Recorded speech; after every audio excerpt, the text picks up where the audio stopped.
The year is 2019. The United Nations declared this year the International Year of Indigenous Languages. Why? Well, the knowledge of an indigenous language provides a different understanding of the world, but we want to provide peace, rights, inclusion, and diversity for these groups that are currently marginalized. There are 3 pillars in Latin American society that determine one's place: race, wealth, and gender. When we take into account these 3 pillars, we find that indigenous women sit at the bottom. Now, if we focus on a Guatemalan context, we ask ourselves, how does the power dynamic of Latin American society affect these indigenous women? So, indigenous people make up about 43% of the entire population of Guatemala. Within indigenous peoples in Guatemala, 48% of them are illiterate. We ask ourselves, why?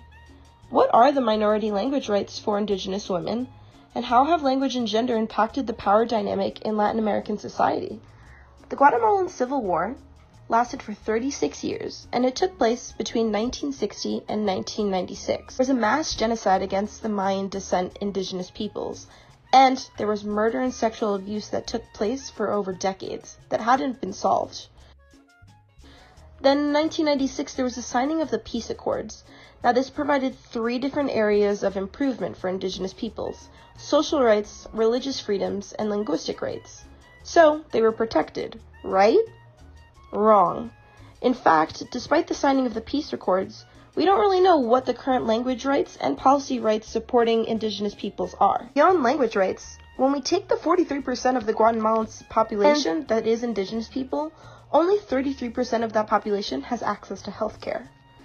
So, we look back on 2 documents created by the United Nations, UNDRIP and UNDHR. Well, what do these acronyms stand for? The Universal Declaration of Human Rights was created in 1948 to ensure that humans internationally were provided inalienable rights worldwide. And in 2008, the United Nations created the Declaration on the Rights of Indigenous Peoples, created similarly to the Declaration of Human Rights, however focusing specifically on ensuring that indigenous peoples are treated equally as members of society. Both UNDRIP and UNDHR have similar articles between the 2.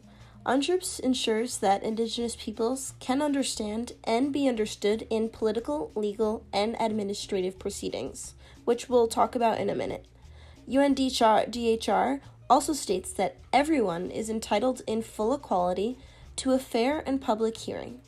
We can see that we want indigenous peoples to be understood, and we also want people to have a fair and public hearing. However, this is not the case for indigenous women in Guatemala. Indigenous women of the Mayan tribe displayed an outcry after the Sepur Zarco case. Of the many indigenous women affected, one woman, Maria Bacal, took stand to fight against those that were sexually abused over the 3+ decades that these women were affected. Without a voice, without a sight, without shame.